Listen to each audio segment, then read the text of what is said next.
ਜਿਹੜਾ ਤੂੰ ਰਾਈਆਂ ਦੇ ਖਿਲਾਫ ਵੀਡੀਓ ਬਣਾਉਣਾ ਹੈ, ਜਾਂ 2-4 ਕੁੜੀਆਂ ਵੀ ਮੈਂ ਦੇਖੀਆਂ ਨੇ ਜਿਹੜੀਆਂ ਵੀਡੀਓ ਬਣਾਉਂਦੀਆਂ ਨੇ ਰਾਈਆਂ ਦੇ ਖਿਲਾਫ, ਇਹ ਤੁਹਾਡਾ ਦਿਮਾਗ ਸਾਫ਼ ਕਰਨ ਵਾਸਤੇ ਇਹ ਵੀਡੀਓ ਬਣਾਈ ਹੈ ਕਿ ਰਾਈ ਜਿਹੜੇ ਹੈਗੇ ਨਾ, ਰਾਈ ਸਾਦਾ ਤੇ ਖਾਕਸਾਰ ਕੌਮ ਆ,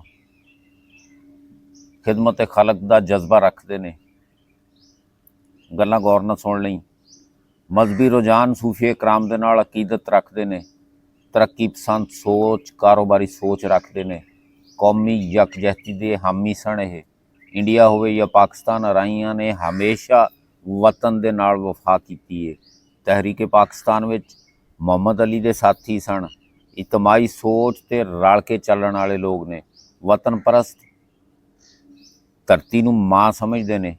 ਤਲੀਮੀ ਮੈਦਾਨ ਵਿੱਚ ਨਸਲ ਦਰ ਨਸਲ, ਤੁਹਾਡੀਆਂ ਉਨੀਆਂ ਨਸਲਾਂ ਨਹੀਂ ਜਿੰਨੀਆਂ ਨਸਲਾਂ ਇਹਨਾਂ ਦੀਆਂ ਤਾਲੀਮ 'ਚ ਤੁਹਾਡੇ ਨਾਲੋਂ ਅੱਗੇ ਨੇ। ਉਸਤਾਦ ਦਾ ਇਹਤਰਾਮ ਕਰਦੇ ਨੇ, ਬਦਤਮੀਜ਼ ਨਹੀਂ ਹੁੰਦੇ, ਸਾਬਰ ਤੇ ਸ਼ਾਕਰ ਹੁੰਦੇ ਨੇ, ਔਖੇ ਵੇਲੇ ਹੌਸਲਾ ਨਹੀਂ ਛੱਡਦੇ, ਅੱਲਾਹ ਤਾਲਾ ਦੀ ਜ਼ਾਤ ਦੇ ਕੋਲੋਂ ਮੰਗਦੇ ਨੇ, ਫਰਾਖ ਦਿਲ ਤੇ ਸਖੀ ਹੁੰਦੇ ਨੇ, ਫਨ ਤਮੀਰ ਦਾ ਸ਼ੌਕ ਰੱਖਦੇ ਨੇ, ਚੰਗਾ ਮਕਾਨ, ਚੰਗਾ ਪਹਿਨਣਾ ਸ਼ੌਕ ਹੈ ਇਹਨਾਂ ਦੇ, ਅਸੂਲ ਪਸੰਦ ਹੁੰਦੇ ਨੇ, ਆਪਦੇ ਅਸੂਲਾਂ ਤੋਂ ਹਟ ਕੇ ਫੈਸਲਾ ਨਹੀਂ ਕਰਦੇ, ਕਿਸੇ ਦੀ ਉਂਗਲ ਤੇ ਨਹੀਂ ਲੱਗਦੇ। ਰਾਈ ਇੱਕ ਮੁਨੱਜ਼ਮ ਤੇ ਮੁਤਹਰਕ ਕੌਮ ਹੈ। ਸਿਆਸਤ ਵਿੱਚ ਬਾਵਕਾਰ ਮਕਾਮ ਰੱਖਦੇ ਨੇ, ਵਜ਼ੀਰ, ਮਸ਼ੀਰ, MNA, MPA।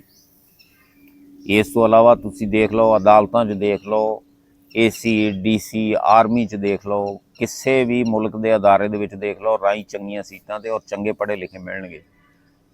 ਮਿਆਨਾ ਰਵੀ ਤੇ ਇਤਦਾਲ ਪਸੰਦੀ ਨੇ,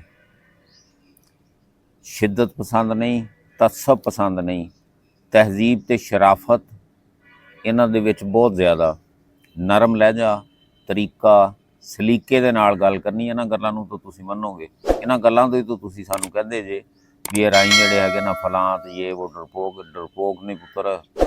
ਇਹ ਜਦੋਂ ਉਹਨੇ ਆਖਿਆ ਰਾਹ ਪਿਆ ਜਾਣੇ ਜਾਂ ਵਾਹ ਪਿਆ ਜਾਣੇ।